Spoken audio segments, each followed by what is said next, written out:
ఏపీలో దొంగ ఓట్ల వ్యవహారం ఆందోళన కలిగిస్తుందన్నారు బీజేపీ ఏపీ అధ్యక్షురాలు పురంధేశ్వరి. ప్రజల కోసం సర్వీస్ చేసే ఐఏఎస్, ఐపీఎస్ అధికారులు సక్రమంగా విధులు నిర్వర్తించాలని అన్నారు. తీరు మార్చుకోకపోతే ఈసీకి ఫిర్యాదు చేస్తామని హెచ్చరించారు. ఎక్కడైతే వైసీపీ 2-3 వేల ఓట్లతో ఓడిపోయిందో అక్కడ దొంగ ఓట్లు సృష్టించే అవకాశం ఉందని, దీనిపై పోలీసులు దృష్టి పెట్టాలని స్పష్టం చేశారు. ఐఏఎస్లు, ఐపీఎస్లు ఉన్నారు. ఐఏఎస్ అంటే ఇండియన్ అడ్మినిస్ట్రేటివ్ సర్వీస్, ఐపీఎస్ అంటే ఇండియన్ పోలీస్ సర్వీస్.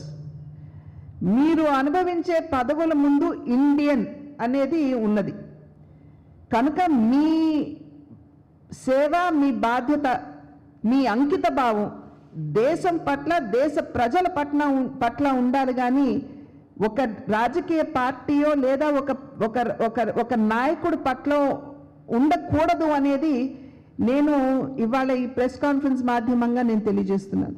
అలా కాకపోయినట్లయితే ఖచ్చితంగా ఇవాళ ఏ రకంగా ఈ ఎలక్షన్ కమిషన్ చర్యలు చేపట్టిందో భారతీయ జనతా పార్టీ మాత్రం వదలదు. ఖచ్చితంగా ఇటువంటిది కనుక ఈ ఎలక్షన్ జరిగితే మేము దాన్ని గట్టిగా తీసుకుని దాన్ని పైకి తీసుకుని వెళ్ళి చర్యలు తీసుకునే విధంగా మేము కార్యక్రమాన్ని చేపడతామని చెప్పి మీ అందరికీ కూడా నేను తెలియజేస్తున్నటువంటి విషయం.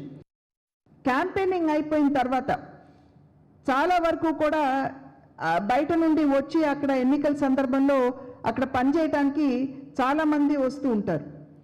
వారందరినీ కూడా అక్కడి నుండి పంపించవేయవలసినటువంటి బాధ్యత పోలీస్ మీద ఉంటుంది అనేది పోలీస్ వ్యవస్థ కూడా గుర్తించాలి. ఎందుకంటే ఇందాక చెప్పాను ఏ విధంగా తిరుపతిలో బస్సులో మూకుమ్మడిగా పెద్ద ఎత్తున తీసుకుని వచ్చేసి అక్కడ దొంగ ఓట్లు వేయించేటువంటి పరిస్థితి ఉందో. ఎందుకంటే భారతీయ జనతా పార్టీ దగ్గర ఇప్పుడున్నటువంటి సమాచారం ఏమిటంటే ఎక్కడైతే ఒక 2-3 వేల ఓట్లతోటి వైఎస్ఆర్సీపీ ఓడిపోయిందో అక్కడ ఈ రకమైనటువంటి కార్యక్రమం చేపట్టే అవకాశం ఉన్నది.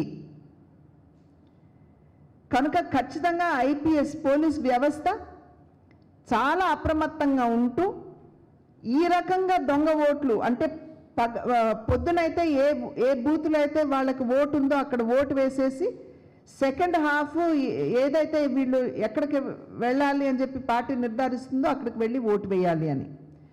కనుక పోలీస్ వ్యవస్థ మీద ఇవాళ పెద్ద బాధ్యత ఉంది. ఈ రకంగా వచ్చేటువంటి వారిని నిరోధించేటువంటి బాధ్యత ఇవాళ మీ మీద ఉంది.